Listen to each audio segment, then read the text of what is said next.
It may have been an odd pairing, but the simultaneous release of the Barbie movie and a biopic of the father of the atomic bomb had more than 200,000 people viewing both films on the same day.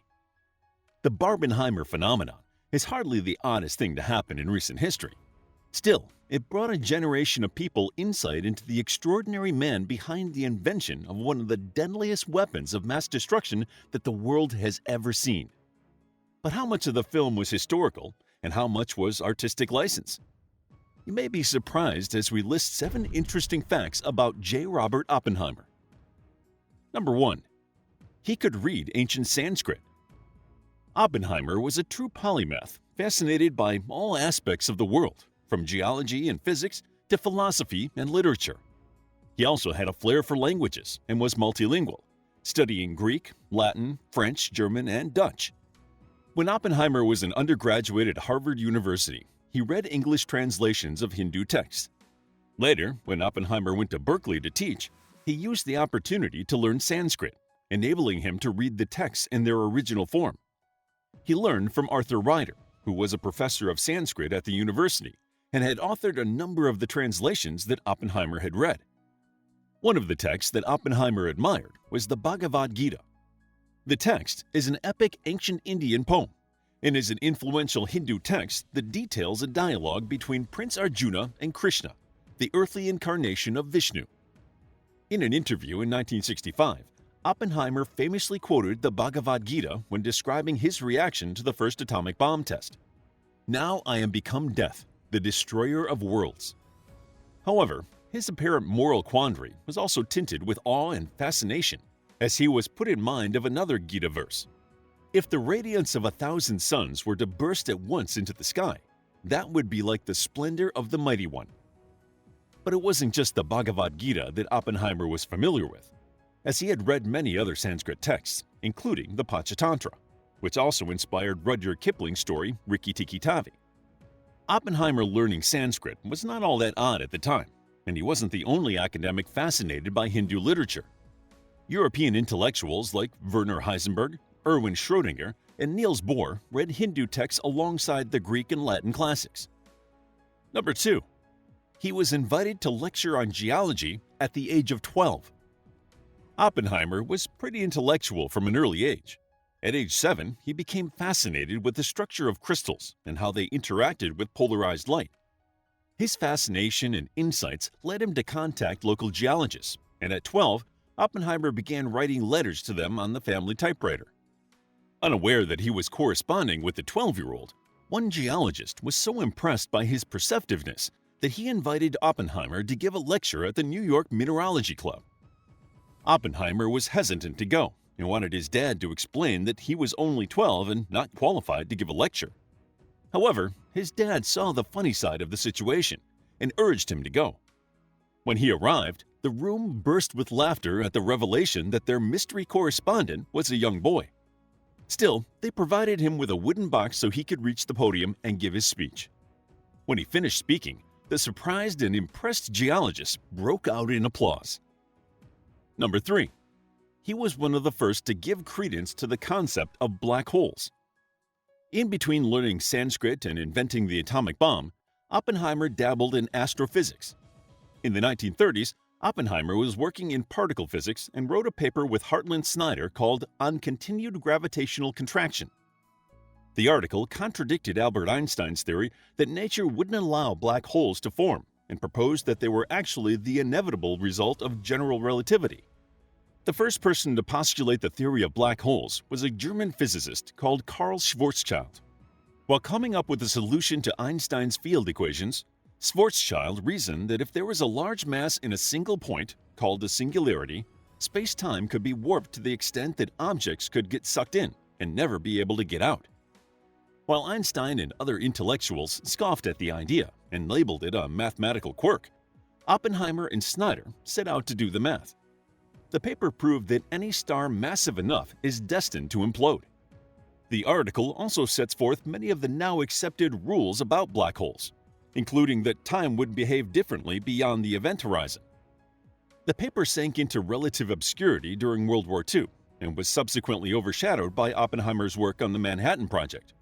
However, in the 50s, 60s, and 70s, his paper was picked up by astrophysicists, including John Wheeler, Roger Penrose, and Stephen Hawking, who used the paper as a starting point for their own theoretical research. Number 4. He got kicked out of the Oval Office. It may not be an impressive historical quote, but in the 1993 film Jurassic Park, Jeff Goldblum's character says, "Your scientists were so preoccupied with whether or not they could, they didn't stop to think if they should." This quote perfectly sums up Oppenheimer's work on the Manhattan Project. For 4 years, Oppenheimer and his fellow scientists worked on creating the atomic bomb without really considering its implications until afterward. In early August 1945, the U.S. used the bombs produced by the Manhattan Project on Hiroshima and Nagasaki in Japan, forcing Japan to surrender. The bombs killed tens of thousands of people outright, and thousands more would die from radiation exposure in the following months. Up to this point, Oppenheimer saw the creation of the bomb as a necessary evil. However, as reports of the horror and devastation caused by the bombs started reaching the U.S., the scientists who had worked on the project began questioning what they had done. Oppenheimer started to worry about the future now that his horrendous weapon was out in the world. 2 months after the bombs had dropped, he visited President Harry S. Truman at the White House to discuss placing international controls on nuclear weapons. Oppenheimer told Truman that he was compelled to act as he now had blood on his hands. However, Truman was concerned that the Soviets would begin to develop nuclear capabilities and felt that America needed to keep up and be prepared in the field. Truman was exasperated with Oppenheimer, telling him, "The blood is on my hands, let me worry about that," before kicking him out of the Oval Office. After Oppenheimer left, Truman reportedly called him a crybaby scientist and exclaimed, "Blood on his hands? Damn it, he hasn't half as much blood on his hands as I have. You just don't go around bellyaching about it." He also told his Secretary of State, "I don't want to see that son of a bitch in this office ever again."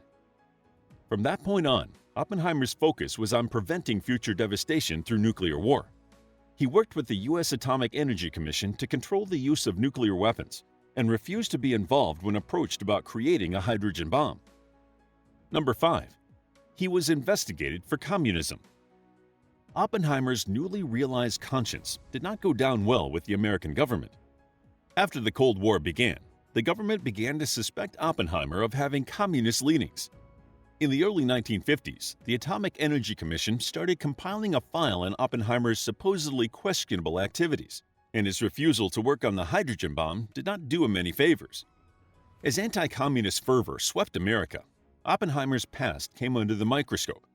He had a previous relationship with Jean Tatlock, a writer for a communist newspaper. He later married a former member of the Communist Party, Katherine Harrison, with whom he had 2 children. During the Manhattan Project, he had been approached about providing information to the Soviet Union and lied about how he was contacted to protect his friend, Haakon Chevalier. Furthermore, another member of the Manhattan team, British physicist Klaus Fuchs, did provide information to the Soviets while working on the project. Oppenheimer's opposition to the hydrogen bomb and ongoing calls for banning nuclear weapons was the final nail in the coffin. In December 1953, Oppenheimer was accused of associating with communists, delaying naming a Soviet agent, and opposing the development of the H-bomb. Although he was acquitted of treason, it was ruled that he should not have access to military secrets, and on June 29, 1954, the AEC decided to revoke Oppenheimer's security clearance with a vote of 4-1. They cited fundamental defects of character and felt he had communist associations, far beyond the tolerable limits of prudence and self-restraint which are to be expected of one holding the high positions. Number 6. His security clearance was reinstated posthumously. Harry DeWolf Smith was the only board member who did not vote for revoking Oppenheimer's security clearance. He asserted there is no indication in the entire record that Dr. Oppenheimer has ever divulged any secret information. The past 15 years of his life have been investigated. For much of the last 11 years, he has been under actual surveillance. After the hearing, nearly 500 members of the scientific staff working at the Los Alamos Laboratory, along with 214 members of the Argonne National Laboratory, lodged formal protests about how the case was handled. In 1954, the Federation of American Scientists urged President Dwight Eisenhower to review the federal government's security regulations, and later that year, Smith resigned from the AEC. 60 years after the proceeding took place, the U.S. Department of Energy released the full transcript of the hearing, which bolstered the claim that Oppenheimer was inherently loyal to the U.S., and that the investigation was based more on paranoid McCarthyism and professional jealousy than actual suspicion of disloyalty. In 2022, the investigation was labeled as a flawed process of bias and unfairness, and the Department of Energy posthumously reinstated Oppenheimer's security clearance. Number 7. His love life was pretty scandalous. According to many people who met him, Oppenheimer was as charming as he was smart. He was known by his friends as a ladies' man, often dating several women at once. In 1936, he met Jean Tatlock, who was training in psychiatry at Stanford Medical School. The pair fell madly in love, but their relationship was extremely volatile, and they broke up in 1939.